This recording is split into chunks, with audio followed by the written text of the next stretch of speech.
Hello and welcome back to Financial News and Your Money. Today is August 9th and my name is Paul Munichel. I am a financial advisor with Ameriprise Financial, and Ron Jankowski, our normal co-host, is off this week, so you're stuck with just me this time. I'm going to go ahead and dive right into the data. The report that I want to talk about today will show in the next few months we're going to provide a better view of how many workers have left the job market permanently, or at least for the time being. So, with nearly 1 million net new jobs filled for a second straight month in July, it was a positive 943,000. Friday's jobs report evidenced further progress in the labor market's ongoing recovery. There were still 5.7 million fewer jobs in the U.S. than there were in February 2020. That's the pre-pandemic peak, however. Typically, we refer to the number of jobs created in any given month. In the current environment, though, it's more accurate to say the number of positions filled. So given the number of jobs largely outweighing available or willing workers. The next several months will be key in understanding what it may take to entice more of the individuals still on the sidelines back to the workforce. Rising Delta variant infections will still keep many people on the sidelines, but such conditions also appear to be spurring more people to become vaccinated. The approaching school year will also be key. Employment in public and private education is still down by more than 580,000, again from the February 2020 levels. That's all according to the Labor Department, thus accounting for about 10% of the jobs still missing since the pre-pandemic peak.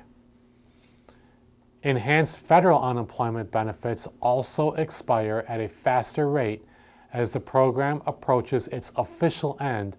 That's going to end on September 6th, but with 26 states ending or tightening eligibility earlier than that. Today on Monday, the Labor Department will release its figures on job openings, layoffs, and quits, otherwise known as JOLTS, J-O-L-T-S, through the month of June. Forecasters, as surveyed by Bloomberg, expect the report to show 9.27 million job openings available versus the 8.7 million unemployed individuals reported in Friday's jobs report. With that being said, I want to give you some updates on things that we expect to see in the market starting today, again, which is Monday, and to be aware of maybe this week in particular. So the U.S. stock index futures, they're mixed Monday morning before the market opens. The Dow and the S&P 500 did close at record levels on Friday. Looking into the bonds, the yield on the 10-year Treasury is steady, holding near 1.28%. Now that is ahead of key inflation readings that we're going to get later this week. Looking across the world, global stocks traded mixed overnight as investors weigh Friday's strong U.S. jobs number against COVID concerns. And last but not least, oil prices, they're off 4% as coronavirus-related restrictions in Asia raise questions about global fuel demand. And just to recap some year-to-date numbers, on average, the Dow is up about 16%, S&P 500 up about 19%, with the NASDAQ up about 15%. That's going to conclude the first half of the show for today. Stay with us and we'll be right back with a financial topic regarding your money.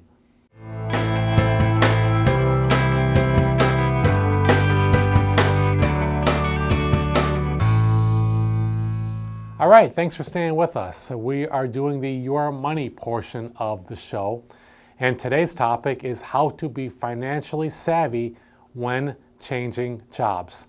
Kind of goes right along with the first half of the show, with people maybe leaving the job market, getting back in, looking to change. So this half of the show is going to deal with all those people that are changing jobs. The tight labor market, it is enticing to many people to evaluate options to start a new career. If you're among those who plan to quit your current role in search of a better opportunity, it's important to consider how doing so could affect your finances. So today we're going to go over some things to think about before you hand in that 2-week notice. First thing, compare the complete package. Many factors contribute to work satisfaction.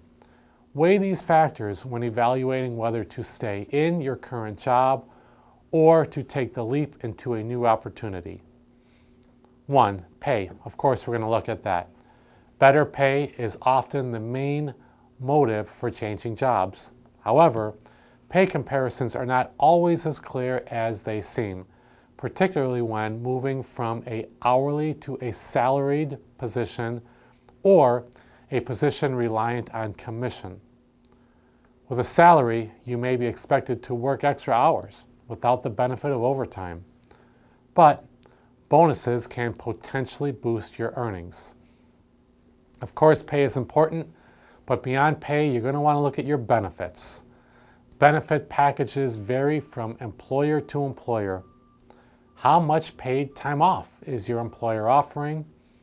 Will you have quality options for health, dental, and life insurance? Will they cost more? Does the company match your 401k contributions? There is value in other perks as well, such as on-site workout facilities, dry cleaning, or daycare facilities that can save you time and money. After benefits, check into the culture. Pay attention to the culture of your prospective workplace. How do you see yourself fitting in? Does the workplace seem to be collaborative or hyper-competitive? Where do you thrive? Is there flexibility to work from home? All of these things can make or break a new job. Also, look at your commute time. This is an obvious one. Is the new job closer or further from home? Is the new job further away? Will you spend more time commuting? You will also incur extra expenses either in bus fees, gas and oil, or wear and tear on your vehicle. These costs may offset potentially higher salary gains. Look at the opportunity. Think through where a new job can take you. A prospective employer should be able to outline your expected career path along with a timeline for advancement.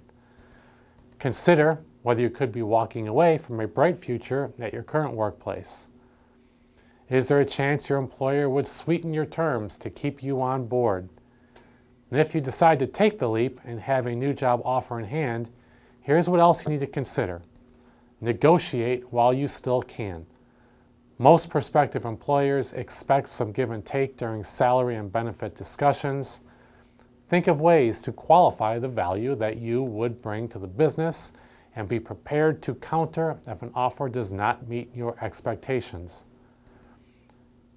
Transition your benefits. So use your paid time off before leaving your current position. Ensure continuity of health care coverage by potentially enrolling in COBRA until your new benefits kick in. You will have decisions to make about your 401k savings. Now, often you can keep them where they are, confirm that with your previous employer. You could potentially transfer them to your new employer's plan, again, confirm that with your new employer, or you may have the option to roll savings into your individual IRA account. You could also cash out your savings, but this will incur a tax penalty and detract from your retirement goals. Last, leave on good terms. Ideally, you want to maintain good relations with former employees, provide ample notice to help them find a replacement, ask for a letter of referral, participate in an exit interview if one is offered, and as I always recommend, Talk to your financial and tax advisors. Job changes are life events that impact your financial future. Lean on your financial advisors and your tax advisors' expertise to adjust your financial plan as you transition into your new role. And as always, if you have a financial advisor that you're working with, that is great. But if you're looking for a second opinion to that advisor, or if you don't have one at all, feel free to give me a call directly and find out what it's all about. You can reach out to me directly at 708-226-3412. With that, we're going to conclude today's show. Next week, Ron will be back with a more normal format for our show. So I wish everyone a good investment week. Stay healthy, and we'll see you next week.